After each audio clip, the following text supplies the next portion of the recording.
More than a year, CBS 6 has been investigating accusations against certain staff members at the Cumberland Children's Hospital in New Kent County. Allegations that include neglect, physical abuse, and sexual assault.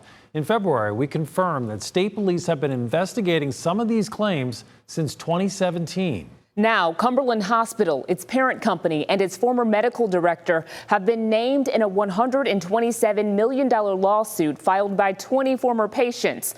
Problem solver Laura French broke this story earlier today, and tonight she talks to one of the attorneys who filed the suit and the mother of one of the young women who claims she was abused. She wanted justice 7 years ago and never got it. And here we are today, worse off than we were back then. And I know it's directly related to the trauma she suffered at Cumberland Hospital. This Connecticut mom is speaking to CBS 6 about her daughter, one of 20 former patients who have filed a $127 million lawsuit against the Cumberland Hospital for Children and Adolescents in New Kent County and the company that owns it, UHS. The crux of this lawsuit is an abuse of power. It's an abuse of position, it's an abuse of your medical license, and it's an abuse of children, both physical and sexual. And that starts at the top. Attorneys say that would be the hospital's former medical director, who 12 of the plaintiffs are accusing of sexual assault. CBS 6 first reported back in February that the Virginia State Police were investigating allegations against Dr. Daniel Davidow, who had been at the Cumberland Hospital since 1996. He has since left the hospital. Now the lawsuit filed in Richmond Circuit Court further details the accusations and the time frame. We have allegations in our complaint that go as far back as 2008. The accusers are all former female patients, some as young as 12 when they allege the abuse happened. Each one tells a similar story, claiming that Davidow would take them to a private room and tell them he was going to check for their femoral pulse, which is located on the inside of the thigh. The suit alleges the doctor would then, quote, place his hand beneath the minor patient's undergarments and sexually abuse the minor patient by intentionally touching the minor patient's intimate parts. Dr. Davidow wasn't taking the femoral pulse of male patients. He wasn't taking the femoral pulse of patients when their parents were in the room. He was only taking the femoral pulse of patients when they were alone, when they didn't have somebody there to speak for them, and when they were the most vulnerable. Some of the plaintiffs allege they were abused multiple times, with one patient claiming Davidow also struck her with a belt if she would not behave. The suit states multiple patients reported the alleged abuse to nurses, therapists, and other staff members.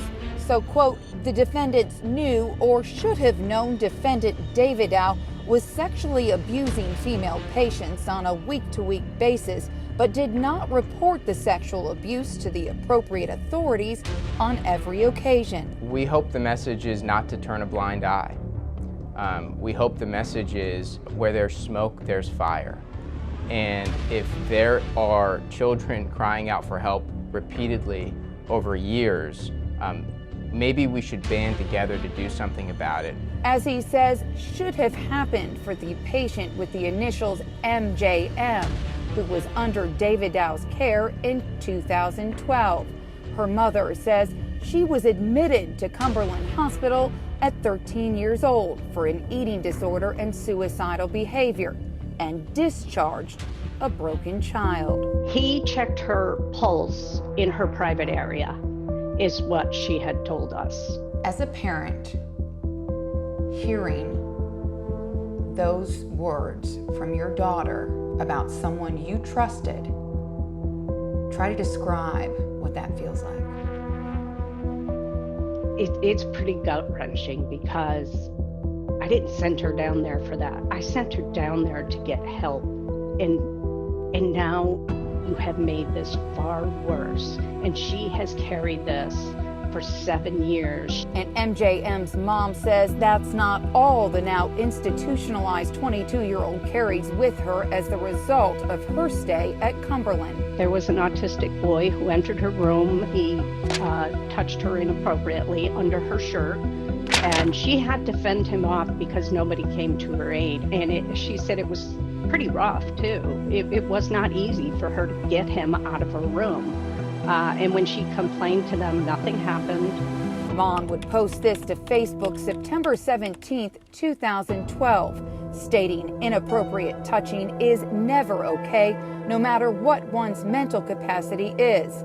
Though she says that's how the hospital justified the alleged abuse. The lawsuit claims MJM would be sexually abused again by the same resident, and she was also the victim of physical abuse, along with multiple other children as young as 9 who claimed they too were victims at the hands of other patients and staff, like psychotherapist Herschel Mickey Hardin, indicted in February on charges that he sexually abused a former female patient. It wasn't just sexual assault with Mickey Hardin, it was physical assault, it was physical abuse, and it was poor decision making. The lawsuit alleges Hardin physically battered male patient HGB by smacking him across the face with an open palm, causing him to fall on the floor and be injured.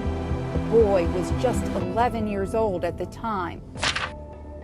That same patient also alleges he was once told by a nurse, quote, "It will be fine," after he reported being sexually abused in his room by an older resident. There's nothing that can replace that innocence in a child.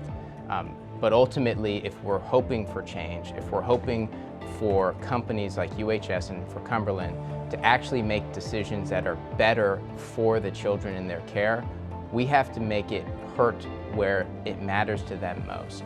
What you took away from these kids and what you did to the families is irreplaceable. There's no amount of money that can give us our life back, give us our daughter back.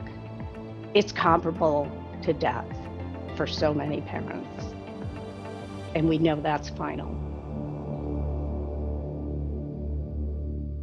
According to the Virginia Board of Medicine website, Dr. Davidow currently has an inactive medical license. We reached out to the former medical director through his attorney and the other defendants in this case for comment.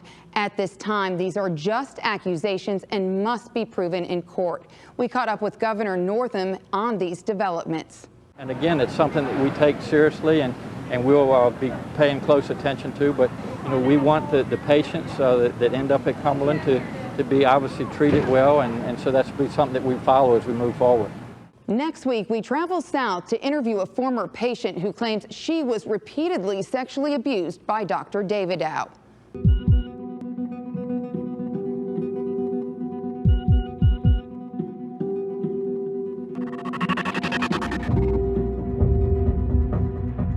He had me slide down my pants, and then he grabbed my underwear actually and like pulled them down.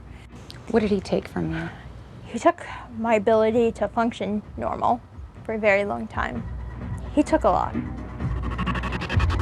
I want to see him locked up and not able to hurt anyone ever again, physically, mentally, sexually, ever.